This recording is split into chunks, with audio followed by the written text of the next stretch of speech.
Hello everyone and welcome to another video. Now, when the GTX 1060 3GB version released a few years ago, many were concerned and many saw it as a controversial product because the 3GB version not only had half the amount of VRAM as its bigger brother, the full 6GB 1060, but it also had less CUDA cores as well. So many said that it should have been called an entirely different card, perhaps the 1050 Ti before the 1050 Ti came out, or the 1060 LE. Now to me, I quite liked the product despite its lack of full fat VRAM, let's say, because it was slightly cheaper here in the UK and I couldn't quite afford the 6GB 1060, so I purchased the 3GB one because I thought not only would it, well, allow me to save money and perhaps buy a better processor, but I could then see how it held up over the few years that I owned it. I can't remember quite how long I owned it actually, but all I remember is that I got a pretty decent gaming experience from it, and I was grateful that it existed because someone like me who was on a tighter budget at the time could get into gaming with higher frame rates and resolutions without having to spend the amount that the 1060 6GB cost.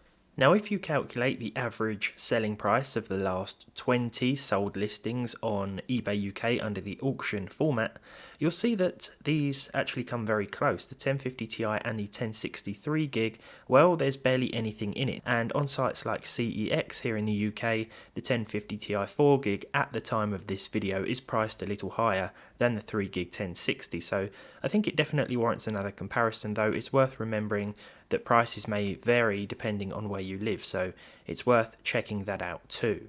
So when it comes to the game tests, the 1060 will pull ahead pretty much all of the time. It's the same as it's always been. It is a more powerful GPU. You are more likely to see the VRAM limit be exceeded these days, though, not just with the 1060 but with the 1050 Ti in some scenarios as well.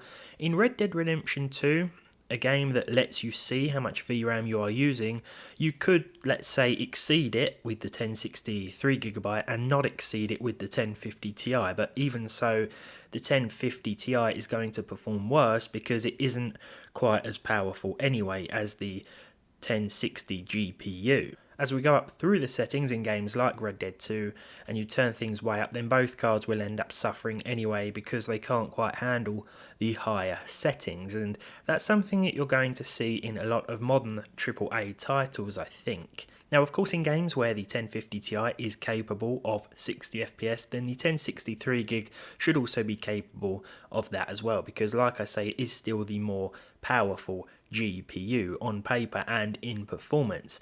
Both cards may be limited in some situations, of course, but overall the 1060 3GB is still going to pull ahead, though I do find it difficult to recommend either of them in 2020, especially if you are buying new. The used market is a good place to look for second-hand cards, but when you can't find them, or you live in a country where everything tends to be a bit overpriced on the used market, or you just prefer new parts, well, I wouldn't really touch either of these cards in 2020. The 1060, because that 3GB VRAM limitation is going to be quite noticeable, and the 1050 Ti because essentially it has been replaced by the 1650 or 1650 Super. It's just in those places where you can find them for, say, under £100 or dollars or euros or whatever, that they make sense. And if that was the case, then the 1060 would be the one to go for if we are just comparing these two. You should still be able to squeeze 1080p out of a lot of games, though, with at least 30 frames per second, even if that does mean you end up turning the settings way down. Okay, so please forgive me for the lack of New Horizon Zero Dawn gameplay here. I reinstalled the game, went to record new footage, and it was a mess, okay? It was a stutter fest. I don't know what happened, but here are the figures on screen for the gameplay for Horizon Zero Dawn. As you can see, there's another difference between the 1060 3GB and the 4GB 1050 Ti.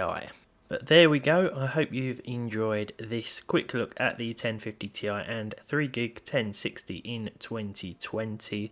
If you did, be sure to leave a like down below. Leave a dislike if you didn't. Subscribe to the channel if you haven't done so already.